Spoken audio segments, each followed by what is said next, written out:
মহাশিবরাত্রির পবিত্র উৎসবে ভক্তদের ঢল নেমেছে জয়ন্তী মহাকাল ধামে। দুর্গম পাহাড় বনজঙ্গল পেরিয়ে হাজার হাজার শিবভক্ত আজ সমবেত হয়েছেন ভগবান মহাকালের দর্শনের আশায়। শুধু উত্তরবঙ্গ নয়, আসাম সহ দেশের বিভিন্ন প্রান্ত, এমনকি বিদেশ থেকেও বহু ভক্ত আসেন এই তীর্থস্থানে। প্রতিবারের মতো এবারও জয়ন্তী ধাম পরিণত হয়েছে এক বিশাল ধর্মীয় মিলন মেলায়। জলপাইগুড়ি থেকে আসা এক ভক্ত বলেন, এই মহাকাল মন্দিরে ভক্তরা তাদের মনস্কামনা পূরণের জন্য আসেন। এখানে ভগবান শিবের আশীর্বাদ লাভের জন্য আমরা প্রতি বছর এই দিনে উপস্থিত হই। ভক্তদের সুবিধার্থে প্রশাসনের পক্ষ থেকে নেওয়া হয়েছে একাধিক ব্যবস্থা। স্বাস্থ্য পরিষেবার জন্য ক্লাব, স্বেচ্ছাসেবী সংস্থা ও চিকিৎসকদের দ্বারা ক্যাম্প স্থাপন করা হয়েছে। সেই সঙ্গে নিরাপত্তা ও শৃঙ্খলা বজায় রাখতে প্রশাসনের নজরদারি চোখে পড়ার মতো।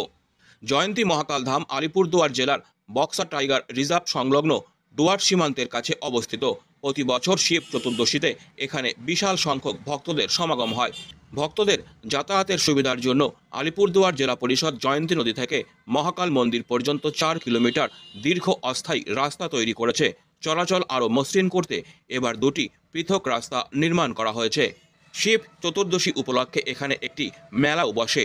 উৎসবের মাঝে পরিবেশ সুরক্ষা নিশ্চিত করতে প্রশাসনের কড়া নজরদারি রয়েছে। প্লাস্টিক, ডিজে, উচ্চ শব্দের সাউন্ড সিস্টেম সম্পূর্ণ নিষিদ্ধ করা হয়েছে। এছাড়া আবর্জনা এড়াতে রুটের বিভিন্ন স্থানে ডাস্টবিন বসানো হয়েছে। জনস্বাস্থ্য প্রকৌশল বিভাগের পক্ষ থেকে ভক্তদের জন্য বিশুদ্ধ পানীয় জলের ব্যবস্থা করা হয়েছে।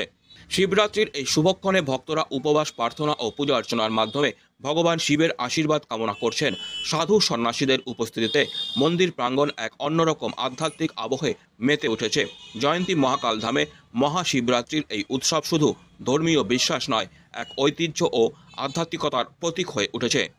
প্রকল্পের মধ্যে অবস্থিত ভুটানের মহাকাল মন্দির, সেই মহাকাল মন্দিরে সকালবেলা আমি জলপাইগুড়ি থেকে রওনা হয়ে আমরা এসেছি এই মহাকাল মন্দিরে পুজো দেওয়ার জন্য। আপনারা দেখতে পাচ্ছেন হাজার হাজার মানুষ পাহাড় ভেদ করে এই জঙ্গলের মাঝখান দিয়ে, নদীর মাঝখান দিয়ে শিব ঠাকুরের দর্শন করবার জন্য, মহাকাল বাবার দর্শন করবার জন্য, জয়ন্তী মহাকাল মন্দিরে পুজো দেওয়ার জন্য সকলে এগিয়ে যাচ্ছেন। আজকে সকলে রাত্রি যাপন করবেন এবং আগামীকাল মহাকাল বাবাকে পুজো দিয়ে তারা আবার বাড়ি ফিরে যাবেন। একটা সুন্দর মেলা বসেছে, অগণিত মানুষের ভিড়, মানুষের স্রোত আমরা লক্ষ্য করছি এই জয়ন্তী মহাকাল মন্দিরের সামনে। মানুষ জয়ন্তী মহাকাল মন্দিরে পুণ্য নামার জন্য আসে, মানুষ মহাকালের আশীর্বাদ নেওয়ার জন্য এই মন্দিরে আসে। প্রতি বছরের এবারও মহাকালের শিব পুজোর মেলা জমে উঠেছে এই ভুটানের বক্সা ব্যাঘ্র প্রকল্পের ভুটানে অবস্থিত মহাকাল মন্দিরে।